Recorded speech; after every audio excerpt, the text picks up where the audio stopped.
कृपया वीडियो में न्यू है तो वीडियो को लाइक एंड सब्सक्राइब करें। संजय कहते हैं, महाराज, दूसरी ओर युयुत्सु आपके पुत्र की विशाल सेना को खदेड़ रहा था। यह देख उलूक तुरंत वहां आ धमका और युयुत्सु से बोला, अरे खड़ा रह, खड़ा रह राजन।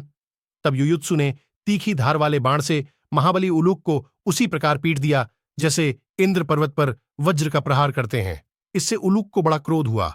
उसने युद्धस्थल में एक क्षुरप्र के द्वारा आपके पुत्र का धनुष काटकर उस पर कर्णी नामक बाण का प्रकार किया।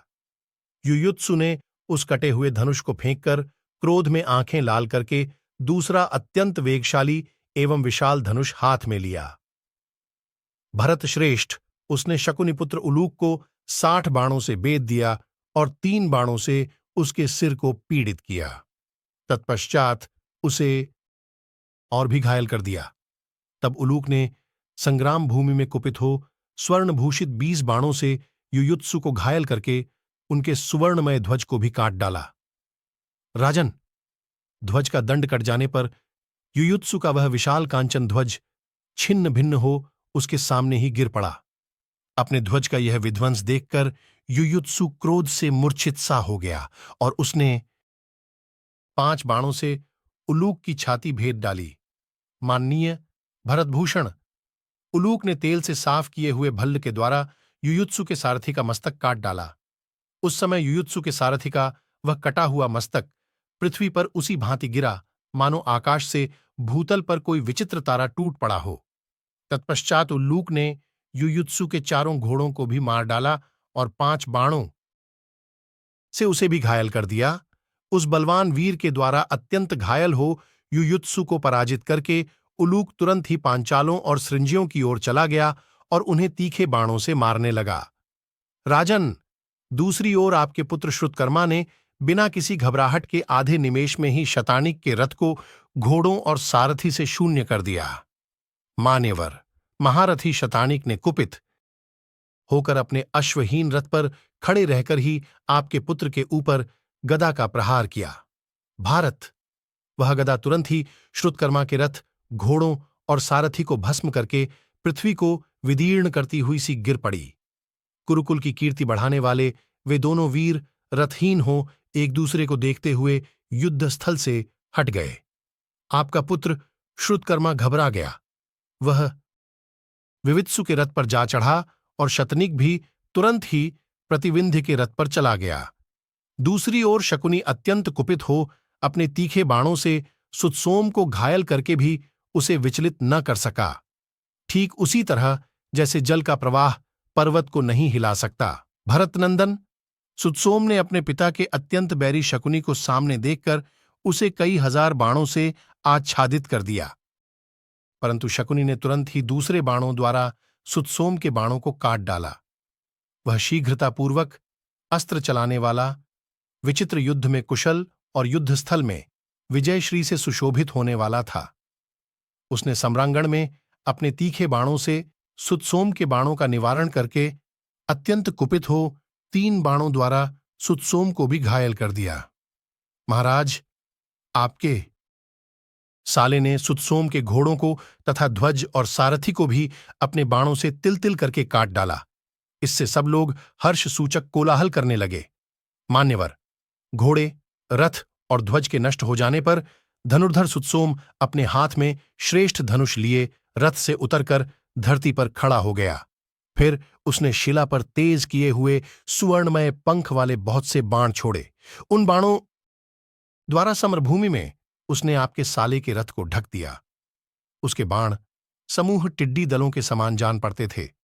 उन्हें अपने रथ के समीप देखकर भी महारथी सुबलपुत्र शकुनी के मन में तनिक भी व्यथा नहीं हुई। उस महायशस्वी वीर ने अपने बाण समूहों द्वारा सुतसोम के सारे बाणों को पूर्णतया मथ डाला। सुतसोम, जो वहां पैदल होकर भी रथ पर बैठे हुए शकुनी के साथ युद्ध कर रहा था, उसके इस अविश्वसनीय और अद्भुत कर्म को देखकर वहां खड़े हुए समस्त योद्धा तथा आकाश में स्थित हुए सिद्धगण भी बहुत संतुष्ट हुए।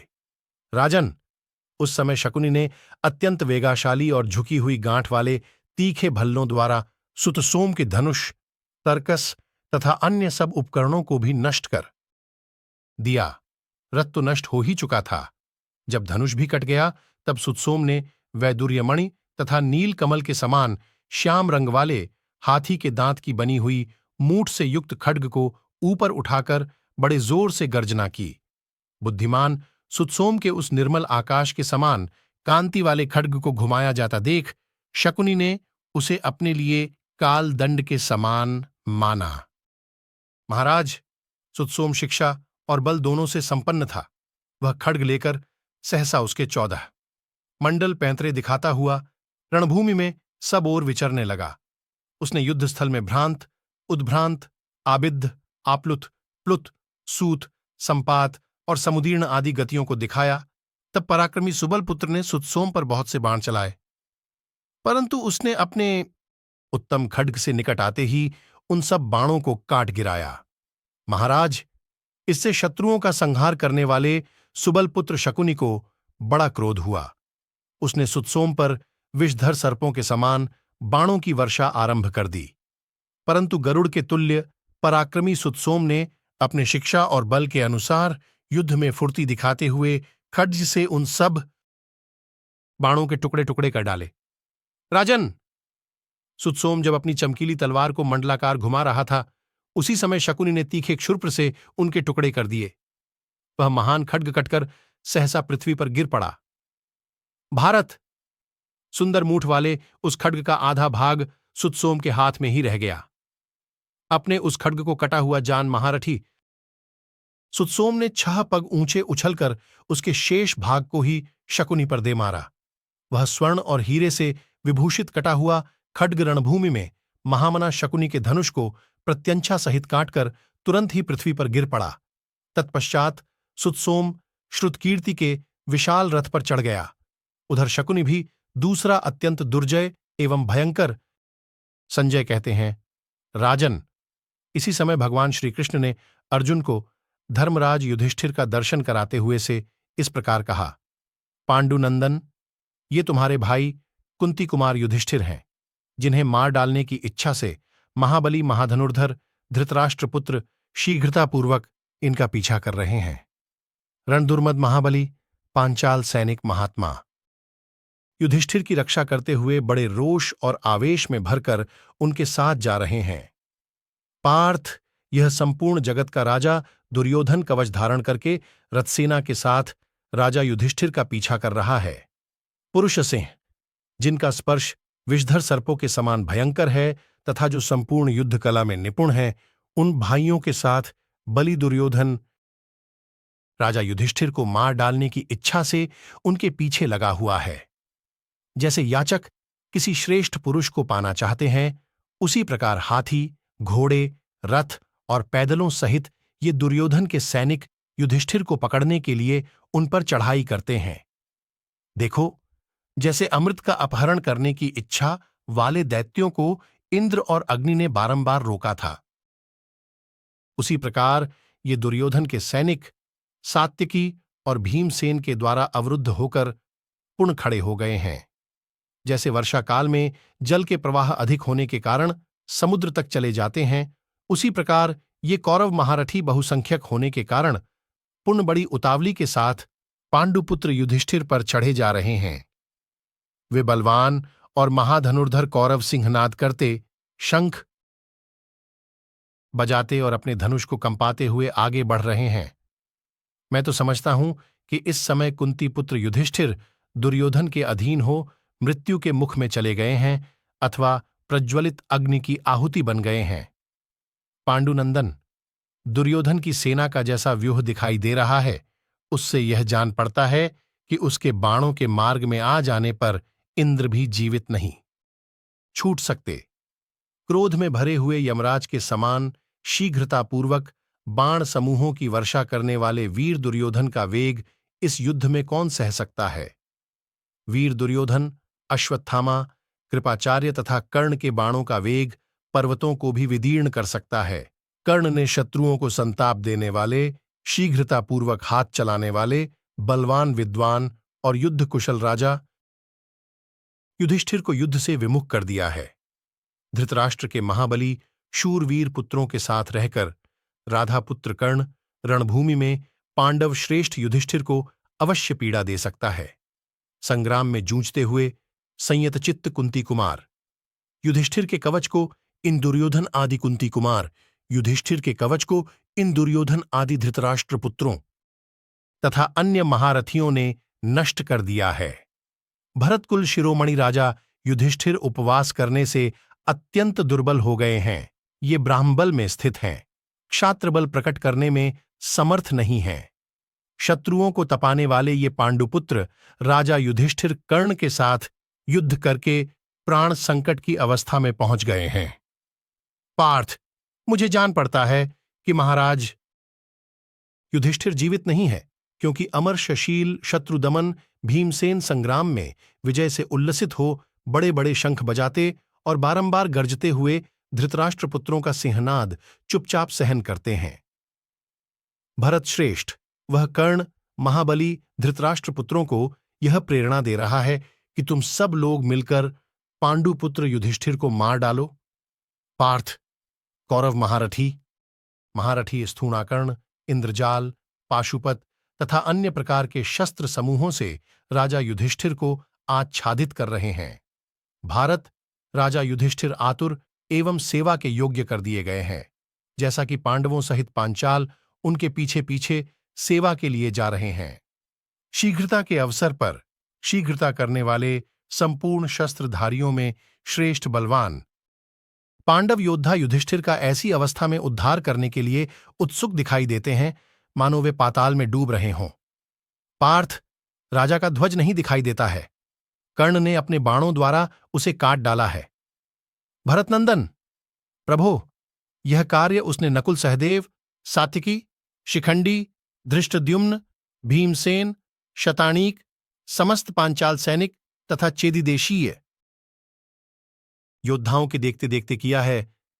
कुंती नंदन, जैसे हाथी कमलों से भरी हुई पुष्करिणी को मठ डालता है, उसी प्रकार यह कर्ण रणभूमि में अपने बाणों द्वारा पांडव सेना का विध्वंस कर रहा है।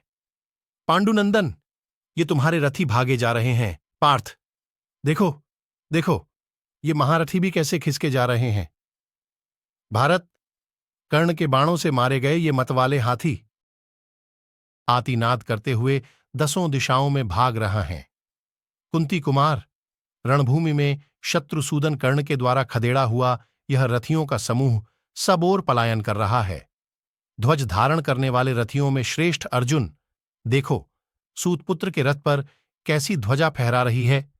हाथी की रस्सी के चिह्न से युक्त उसकी पताका रणभूमि में यत्र तत्र कैसे विचरण कर रही है। वह राधापुत्र कर्ण सैकड़ों बाणों की वर्षा करके तुम्हारी सेना का संहार करता हुआ भीमसेन के रथ पर धावा कर रहा है। जैसे देवराज इंद्र दैत्यों को खदेड़ते और मारते हैं, उसी प्रकार महासमर में कर्ण के द्वारा खदेड़े और मारे जाने वाले इन पांचाल महारथियों को देखो। यह कर्ण रणभूमि में पांचालों, पांडवों और सृंजयों को जीतकर अब तुम्हें परास्त करने के लिए सारी दिशाओं में दृष्टिपात कर रहा है, ऐसा मेरा मत है।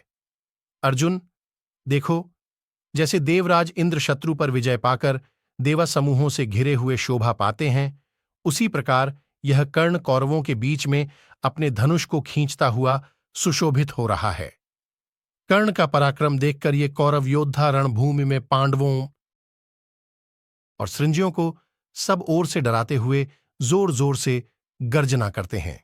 मानद, यह राधापुत्र कर्ण महासमर में पांडव सैनिकों को सर्वथा भयभीत करके अपनी संपूर्ण सेनाओं से इस प्रकार कह रहा है, कौरवों, तुम्हारा कल्याण हो, दौड़ो और वेगपूर्वक धावा करो। आज युद्धस्थल में कोई सृंजय तुम्हारे हाथ से जिस प्रकार भी जीवित न छूटने पावे, सावधान होकर वैसा ही प्रयत्न करो। हम सब लोग तुम्हारे पीछे पीछे चलेंगे। ऐसा कहकर यह कर्ण पीछे से बाण वर्षा करता हुआ गया है। पार्थ, रणभूमि में श्वेत छत्र से विराजमान कर्ण को देखो, वह चंद्रमा से सुशोभित उदयाचल के समान जान पड़ता है। भारत, प्रजानाथ, सम्रांगण में जिसके मस्तक पर 100 तेजस्वीन शलाकाओं से युक्त और पूर्ण चंद्रमा के समान प्रकाशमान श्वेत छत्र तना हुआ है, वही यह कर्ण तुम्हारी ओर कटाक्षपूर्वक देख रहा है। निश्चय ही यह युद्ध स्थल में उत्तम वेग का आश्रय लेकर तुम्हारे सामने आएगा। महाबाहो, इसे देखो, यह अपना विशाल धनुष हिलाता हुआ महासमर में विषधर सर्पों के समान विषैले बाणों की वृष्टि कर रहा है।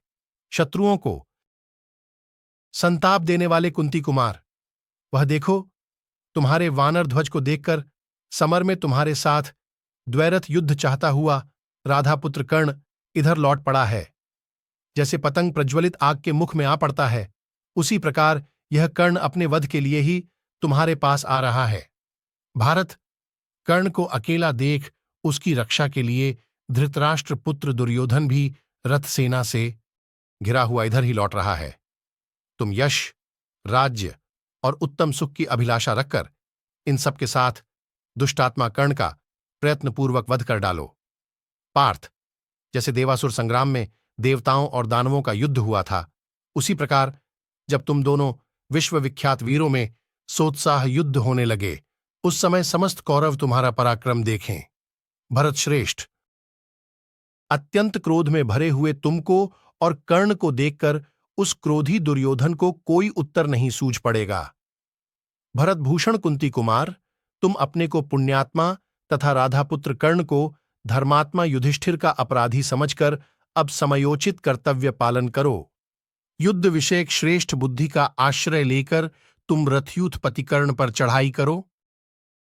रथियों में श्रेष्ठ वीर, देखो, समरभूमि में ये प्रचंड तेजस्वी, महाबली एवं मुख्य मुख्य 500 रथी आ रहे हैं।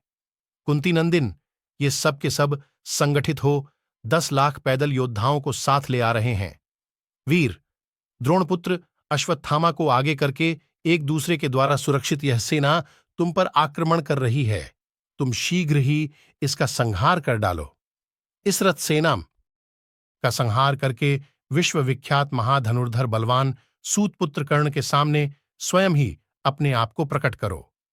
भरतभूषण, तुम उत्तम वेग का आश्रय लेकर शत्रु दल पर आक्रमण करो। वह क्रोध में भरा हुआ कर्ण पांचालों पर धावा बोल रहा है। मैं उसकी ध्वजा को धृष्टद्युम्न के रथ के पास देख रहा हूं।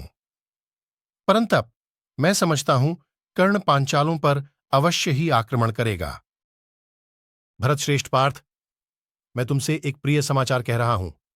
धर्मपुत्र श्रीमान राजा युधिष्ठिर सकुशल है, क्योंकि वे महाबाहु भीमसेन सेना के मुहाने पर लौट रहे हैं। भारत, उनके साथ सृंजयों की सेना और सात्यकी भी है। कुंती कुमार, भीमसेन तथा महामनस्वी पांचाल वीर सम्रांगण में अपने तीखे बाणों द्वारा इन कौरवों का वध कर रहे हैं। वीर के बाणों से घायल हो दुर्योधन की सेना युद्ध से मुंह फेरकर बड़े वेग से भाग रही है। उसके घावों से रक्त की धारा बह रही है। भरतश्रेष्ठ, खून से लथपथ हुई कौरव सेना जहां की खेती नष्ट हो गई है, उस भूमि के समान अत्यंत दयनीय दिखाई देती है। कुंती नंदन, देखो, योद्धाओं के अधिपति भीमसेन लौटकर विषधर सर्प के समान कुपित हो कौरव सेना को खदेड़ रहे हैं। अर्जुन, तारों और सूर्य चंद्रमा के चिन्हों से अलंकृत ये लाल, पीली, काली और सफेद पताकाएं तथा ये श्वेत छत्र बिखरे पड़े हैं। सोने, चांदी तथा पीतल आदि तेजस द्रव्यों के बने हुए नाना प्रकार के ध्वज काट काट कर गिराए जा रहे हैं। हाथी और घोड़े तितर बितर हो गए हैं। युद्ध में पीठ न दिखाने वाले पांचाल वीरों के विभिन्न रंगों वाले बाणों से मारे जाकर ये प्राणशून्य रथी रथों से नीचे गिर रहे हैं। धनंजय, ये वेगशाली पुरुष सिंह पांचाल योद्धा भीमसेन के बल का आश्रय लेकर मनुष्यों से रहित हाथियों, घोड़ों, रथों और वेगशाली धृतराष्ट्र सैनिकों पर आक्रमण करते और उन्हें धूल में मिलाते जा रहे हैं। शत्रुदमन वीर, दुर्जय पांचाल सैनिक प्राणों का मोह छोड़कर शत्रुओं की सेना को नष्ट करते हुए गरजते और शंख बजाते हैं। अर्जुन, देखो, इन वीरों की कैसी महिमा है। जैसे क्रोध में भरे सिंह हाथियों को मार डालते हैं, उसी प्रकार ये पांचाल योद्धा पराक्रम करके अपने बाणों द्वारा शत्रुओं को रौंदते हुए रणभूमि सब ओर दौड़ रहे हैं। वे स्वयं अस्त्र शस्त्रों से रहित होने पर भी आयुधधारी शत्रुओं के शस्त्र छीनकर उसी से उन्हें मार डालते और गर्जना करते हैं। उनके अस्त्रों का निशाना कभी खाली नहीं जाता। ये शत्रुओं के मस्तक, भुजाएं, रथ, हाथी, घोड़े और समस्त यशस्वी वीर धरती पर गिराए जा रहे हैं। जैसे वेगशाली हंस मानसरोवर से निकलकर गंगा जी पर सब ओर से छा जाते हैं, उसी प्रकार पांचाल सैनिकों द्वारा दुर्योधन की यह विशाल सेना चारों ओर से आक्रांत हो रही है। कृपाचार्य और कर्ण आदि वीर इन पांचालों को रोकने के लिए अत्यंत पराक्रम दिखा रहे हैं, ठीक उसी तरह जैसे सांड दूसरे सांडों को दबाने की चेष्टा करते हैं। भीमसेन के बाणों से हतोत्साह होकर भागने वाले कौरव महारथियों तथा सहस्रों को धृष्टद्युम्न आदि वीर मार रहे हैं। शत्रुओं द्वारा पांचालों के पराजित होने पर वायुपुत्र भीमसेन निर्भय गर्जना करते हुए शत्रुदल पर आक्रमण करके बाणों की वर्षा कर रहे हैं। दुर्योधन की विशाल सेना के अधिकांश वीर अत्यंत खिन्न हो उठे हैं और ये रथी भीमसेन के भय से पीड़ित हो संत्रस्त हो गए हैं। देखो, इंद्र के वज्र के आहत होकर गिरने वाले पर्वत शिखरों के समान ये बड़े बड़े हाथी भीमसेन के चलाए हुए नाराचों से विदीर्ण होकर पृथ्वी पर गिर रहे हैं। भीमसेन के झुकी हुई गांठ वाले बाणों से अत्यंत घायल हुए ये विशालकाय हाथी अपनी सेनाओं को कुचलते हुए भागते हैं। ये भीमसेन के भय से पीड़ित हुए कौरव योद्धा अपने सहस्रों हाथियों, रथों और घोड़ों, रथ और पैदलों का वह आर्तनाद तथा कौरवों को खदेड़ते हुए भीमसेन की यह गर्जना सुन लो। अर्जुन, विजयश्री से सुशोभित हो गर्जना करने वाले वीर भीमसेन का संग्राम में जो अत्यंत दुस्सह सिंहनाद हो रहा है, उसे पहचानो। यह निषाद पुत्र श्रेष्ठ गजराज पर आरूढ़ हो तोमरों द्वारा भीमसेन को मार डालने की इच्छा से क्रोध में भरे हुए दंडपाणी यमराज के समान उन पर आक्रमण कर रहा है। देखो, भीमसेन ने गरजते हुए निषाद पुत्र की तोमर सहित दोनों भुजाओं को काट दिया और अग्नि एवं सूर्य के समान तेजस्वी 10 तीखे नाराचों द्वारा उसे मार डाला। इस निषाद पुत्र का वध करके वे पुनः प्रहार करने वाले दूसरे दूसरे हाथियों पर आक्रमण कर रहे हैं। देखो, भीमसेन शक्ति और तोमरों के समूहों से काले मेघों की घटा के समान हाथियों को, जिनके कंधों पर महावत बैठे हैं, मार रहे हैं। पार्थ, तुम्हारे बड़े भाई भीमसेन ने अपने पैने बाणों से ध्वज सहित वैजयंती पताकाओं को नष्ट करके 49 हाथियों को काट गिराया है। उन्होंने 10-10 नाराचों से एक एक हाथी का वध किया है। भरतभूषण, इंद्र के समान पराक्रमी भीमसेन के क्रोधपूर्वक लौटने पर धृतराष्ट्र पुत्रों का वह सिंहनाद अब नहीं सुनाई दे रहा है। कुपित हुए पुरुष सिंह भीमसेन दुर्योधन की संगठित हुई 3 अक्षौहिणी सेनाओं को आगे बढ़ने से रोक दिया है। जैसे दुर्बल नेत्रों वाले प्राणी दोपहर के सूर्य की ओर नहीं देख सकते, उसी प्रकार राजा लोग कुंती कुमार भीमसेन की ओर आंख उठाकर देख नहीं पा रहे हैं। जैसे सिंह से डरे हुए दूसरे मृग चयन नहीं पाते हैं, उसी प्रकार ये भीमसेन के बाणों से भयभीत हुए कौरव सैनिक युद्धस्थल में कहीं सुख नहीं पा रहे हैं। पांडव सैनिक क्रोध में भरकर महाबाहु दुर्योधन को पीड़ा दे रहे हैं। बलशाली राधापुत्र कर्ण भीमसेन को छोड़कर बगल में धनुष लिए महाराज दुर्योधन की रक्षा के लिए बहुतेरे सैनिकों के साथ वेगपूर्वक उसके पास जा रहा है। संजय कहते हैं, राजन, वसुदेव नंदन, भगवान श्रीकृष्ण के मुख से यह सब सुनकर और भीमसेन के द्वारा किए हुए उस अत्यंत दुष्कर कर्म को अपनी आंखों से देखकर महाबाहु अर्जुन ने अपने पैने बाणों द्वारा शेष शत्रुओं को मार भगाया। प्रभो, सम्रांगण में मारे जाते हुए महाबली संशप्तकगण हतोत्साह एवं भयभीत हो 10 दिशाओं में भाग गए और कितने ही वीर इंद्र के अतिथि बनकर तत्काल शोक से छुटकारा पा गए। पुरुष सिंह पार्थ ने झुकी हुई गांठ वाले बाणों द्वारा दुर्योधन की चतुरंगिणी सेना का संहार कर डाला।